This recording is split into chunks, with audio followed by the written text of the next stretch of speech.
டெல்லி காவல்துறையால் கைது செய்யப்பட்ட பாகிஸ்தான் ஆதரவு தீவிரவாத குழுவின் பகீர் பின்னணி வெளியாகியுள்ளது. நாடு முழுவதும் பல்வேறு மாநிலங்களில் டெல்லி காவல்துறையின் சிறப்பு பிரிவு நடத்திய கூட்டு தேடுதல் வேட்டையில் 5 தீவிரவாதிகள் கைது செய்யப்பட்டுள்ளனர்.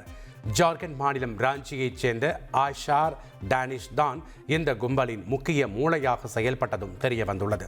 ஆனால் அவர் தாம் ஒரு தொழில்நுட்ப நிறுவனத்தின் CEO என்ற போலியான பிம்பத்தை உருவாக்கி நாடகமாடியது தெரிய வந்துள்ளது.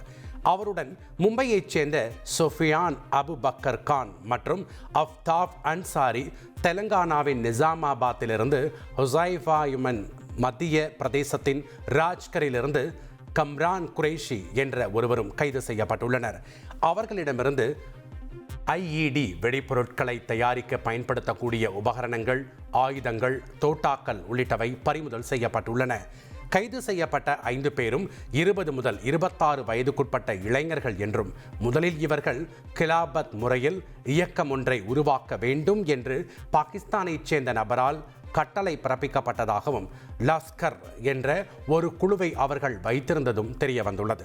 மேலும் இவர்கள் பல கொலைகளை நடத்த திட்டமிட்டிருந்ததும் வெளிச்சத்திற்கு வந்துள்ளது.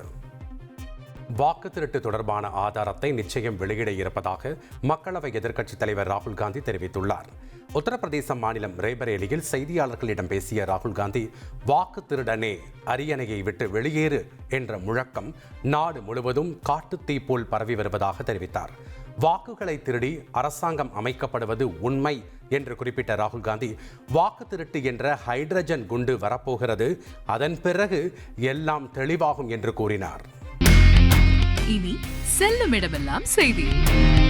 தந்தை டிவியின் வாட்ஸ்அப் சேனலை ஃபாலோ பண்ணினா செல்ல இருக்கும் இடமெல்லாம் செய்தி. இதோ QR கோட், இப்பவே ஸ்கேன் பண்ணுங்க, ஃபாலோ பண்ணுங்க.